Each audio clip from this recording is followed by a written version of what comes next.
today we got to play Potions of Azerland. Now, this game is resource management, worker placement. Actually, it's action selection, right? Because of the little things. Well, it's got a lot of mechanics we'll go into. Yeah, there's a few mechanics going on, but at the end of the day, you are a potion maker, and so you are out gathering ingredients, making some potions, and either using them yourselves or getting some customers to take them with them and obviously give you victory points. Or maybe some special abilities. But before we get into it, don't forget to hit that subscribe button and that notification bell because board games are amazing and that's what we do here at Legends of Nirvana. Now, Randy, can you tell us a little bit more about Potions of Azerland? I can, but first I want to thank everyone who was wishing kind words to you when you were under the surgeon's knife, and everything went well. And I got a new scar for my troubles, but luckily it doesn't look too horrible, I think. Yeah. So we'll see. But yeah, I do appreciate everyone's care and concerns and prayers and thoughts and everything along those lines. I definitely felt loved in my time of, getting better. So we had a lot of people support us, so I appreciate that. So Potions of Azerland was a 2024 release. It's listed as a 2023 release on Board Game Geek, but we got ours really late December 2024. It has a Board Game Geek rating of 7.2 and a rank of 6,497. It's a 1 to 4 player game, average length of 45 to 90 minutes, which is pretty accurate. Age 14 and up. I really don't understand why it needs to be 14 and up on this game. I think the only reason why is the iconography on these cards sometimes are a little tricky, but that's it. So as long as you have a parent helping a kid explaining the bonuses at the bottom, it's not necessary. You could definitely be younger. I think Sarah would be fine. She's 11. She could definitely play this. She could have played this last year. So definitely 10 and up seems a lot more reasonable. Design is by Graydon Baker. Art is by Andrew Bosley and published by Warped Reality Games. Now, this was a Kickstarter. This is the deluxe version of the game, and for what you pay for this $79, you get a lot of nice components. Yeah, I'm actually really happy with the price point and everything that you're getting with this. Yeah, but it's still available as a deluxe on the Warped Reality website for $80. I don't know if it has everything that's in the Kickstarter, but it's the deluxe version, so presumably it does. And it's not that much price difference. The standard version MSRP was $50. It's actually available at Tabletop Merchant for $39.99 and Game Nerds for $40.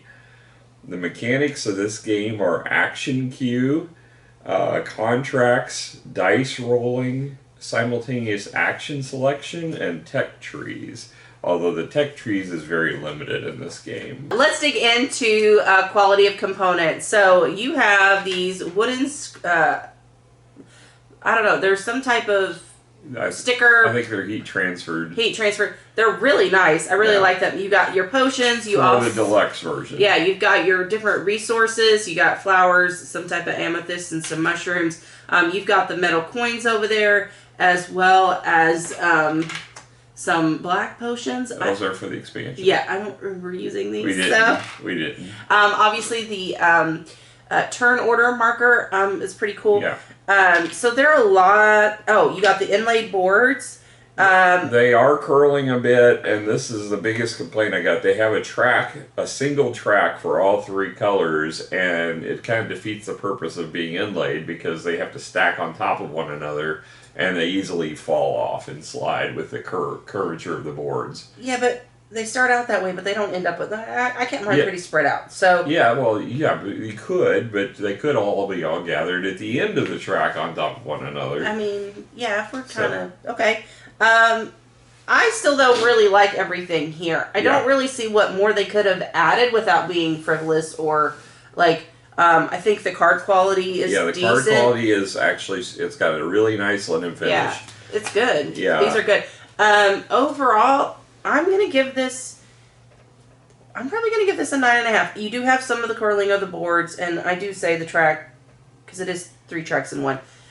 But other than that, I don't see anything else they could have done differently. Yeah, they actually made, not only they have like storage trays with the lids that go on them, but they made them shaped kind of like the contour of the board, the artwork, which I thought was really clever.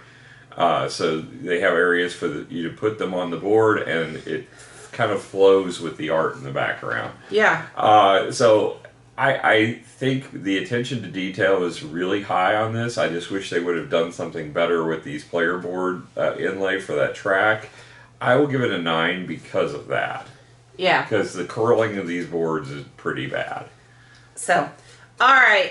Moving on to the actual theme. Again, like I mentioned at the beginning, this is you are a potion maker, and you are going to go out and get resources and make those potions and then sell them to customers. I mean, I found that very thematic in a way. Like, you have to make the choice of what's more important. You going and foraging for stuff. Maybe you went to the market and just bought your ingredients.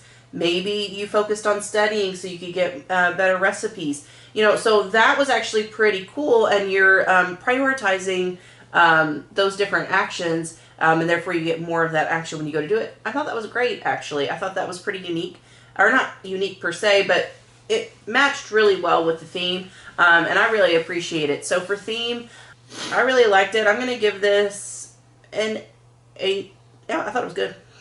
Yeah, I mean, and this is a game that I knew would suit your fancy as far as your interests, so that's why I backed it to begin with. And it's a very light game, but I think that fits well with the theme of this game. So, yeah, I mean, the art is attractive. Each card is kind of custom art, which is nice. See, they're supposed to be people passing through town and adventurers and stuff like stopping and buying your wares. So I like the art. I like the theme, the overall theme of this, and it does incorporate the gameplay into it. It makes sense. Everything makes sense together. I'm probably gonna give it a 9 on theme. Okay. All right. Hey. All right. So then moving on to the actual game. Oh, rulebook. Rulebook's first. Yeah. So the rulebook has a cover matches the box. It's the rulebook is 20 pages in length, and it starts out with a nice component list. It's got a little blurb and a little backstory for the game. Not much there. The setup. The only problem with the setup is it really didn't explain anywhere how many villagers you're supposed to put into the town. It shows a picture, but it never explains how many to put out there. So that was one oversight, I think, that was left in the rules. But otherwise, it's a pretty clear read and it's easily understandable. It has the iconography is kind of scattered throughout, which is kind of a frustration. The icons for like the tiles, the bonus items, or the goals is right on page 6, and you have to kind of sift through the book to find it. The actions, it goes into all the different actions and the phases that you go through, and then the in-game scoring.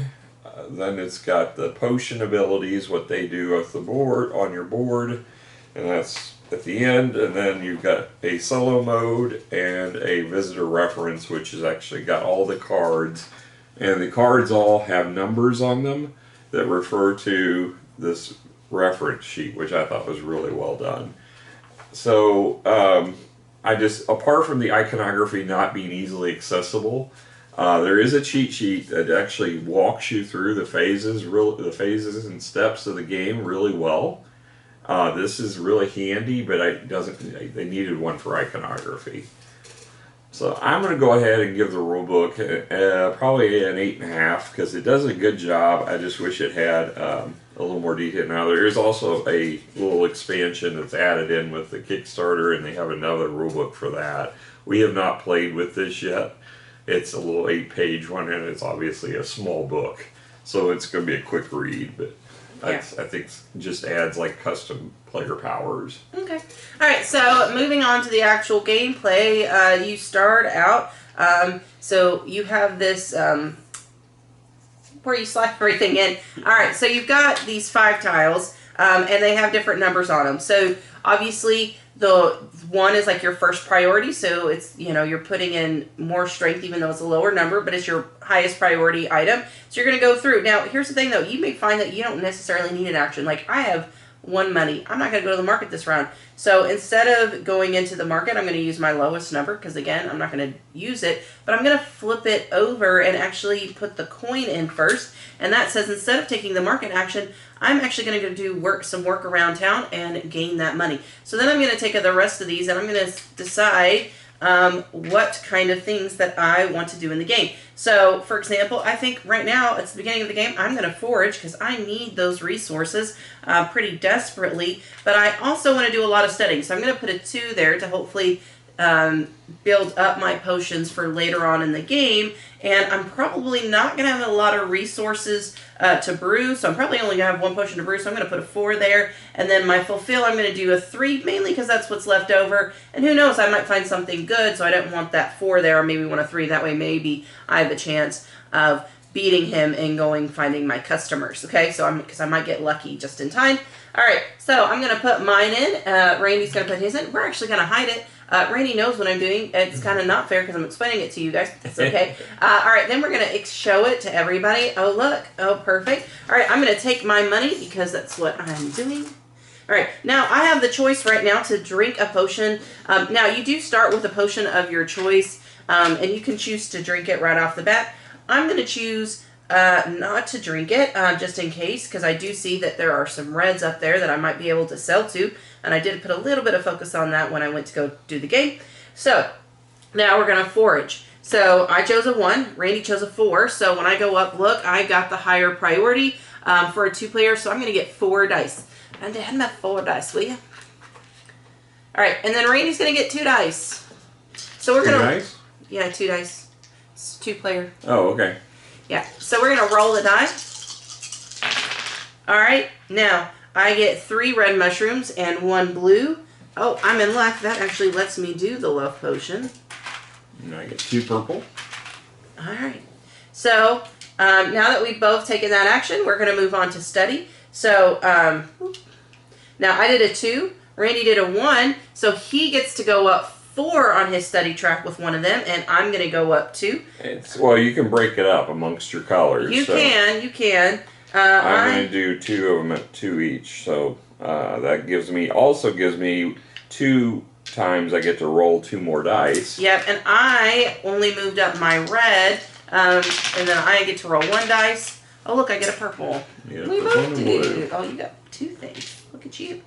All right, so I did that action. Now it goes into the market. I didn't do the market, but Randy did. Mm-hmm. Because I started with 3 coin being second player. Yeah, now Randy can buy as many cards as long as he has the money to do that. Randy, what would you like? I'll take the 4 study.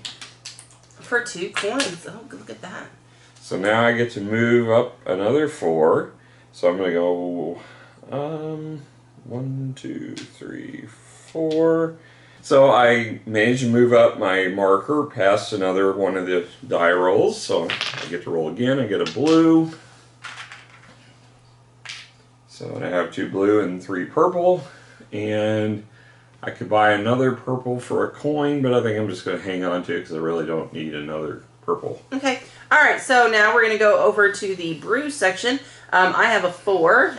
Randy has a 2. So he gets to brew up to 4 potions, and I get to brew up to 2. But I only have enough for 1, so that's absolutely fine with me. Yeah, I only have enough for 1 as well. So I get 2 blue and a purple makes another blue potion. So I get a red. I'll take a blue over there. Okay. All right, so now we're moving on to fulfill. I put a 3. Randy put a 3. So check this out. All right, so I'm level 1. So I actually get to go first because I got the priority. However, now we're going to switch it out. They actually have the exchange methods for 2, 3, and 4 players right on the back of this. So that's really nice. So I like the way they did that. That was very clever.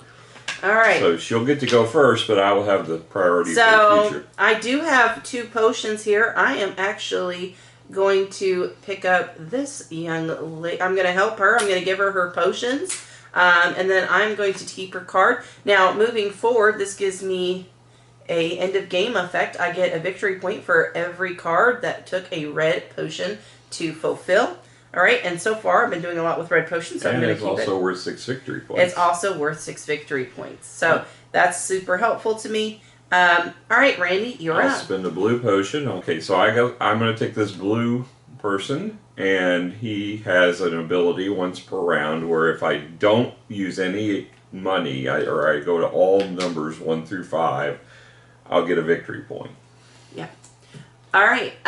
So that's the round, and then you keep going. There is a little bit of bookkeeping towards the end of the round. Obviously, you're going to take these 4 potion people. They're going to actually come in down here. They're arriving newly to town. Yeah, and then you're going to replace the 4 up there. Again, almost like with all cards, there's a couple of icons right here. There's instant. There's continuous things. There's not allowed to say tap abilities.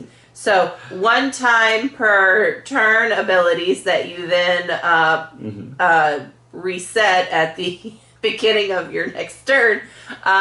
So, just kind of keep that in mind, those different iconographies. You can check the rule books if there's some confusion there.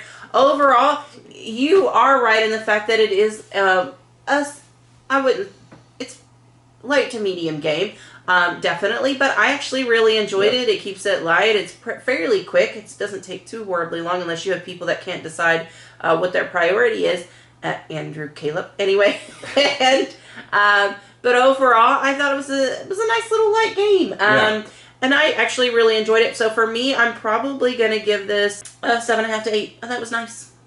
Yeah, I mean, everyone who's played it has enjoyed it. It's not something that overstays its welcome. It's the right length of game, and the complexity is right. I think this is something when we do introduce it to Sarah, she's going to enjoy. So it's something that you could play with the family, and the pieces are just beautiful and fun to hold. The gameplay of this, it teaches the tech tree methodology, building up your stats. It has the luck chance aspect of what you're picking and making sure you're getting the best bang for your selection. I really enjoy multiple things of this. Now, what we didn't really go into is if I took the potion and decided to drink it myself or quaff it the way. I know you hate me. Oh my gosh, please do not say that word. You said that on TV. No, do not do that. Alright, so if I drink my potion, definitely not quaffing it. Oh my gosh, please. I get to trigger the first round ability, which is where I'm at, but if I were further down, I could trigger any ability on here that I have already passed or reached. So here I can get 2 resources of my choice, plus I unlock this proficiency. So anytime I roll now, I can get 2 more dice, and after rolling, discard 2 dice, so I can get a better chance of getting what I'm after. So there's building up by taking and drinking your own potions, but you're sacrificing getting chance to sell the potions for victory points. So it's kind of a balancing act. And you're going to want to do some of each throughout the game, and I like that aspect of the game. Right, it's managing it, right? It's like which potion I drink, what's valuable, what's not. Should I, so that's super helpful. Yeah. So what's your score for this game? I am probably going to give this an 8. I think it's a solid game, and it's not, like I said, it's not something I want to get out every day, but it's something that when we play it, I'm never disappointed in it. Yeah, it's one of those things that may not. I mean, it's beautiful. And it is lighter, but you're right. This is nice. Have we seen anything from Warped before? I have never played anything from Warped. So it's not their first game, though. There's several. Well, it's a nice showing. So good job, guys. All right, guys. Well, we had a great time. Hopefully you did too. Hopefully you come hang out with us again. We'll catch you guys later. Bye.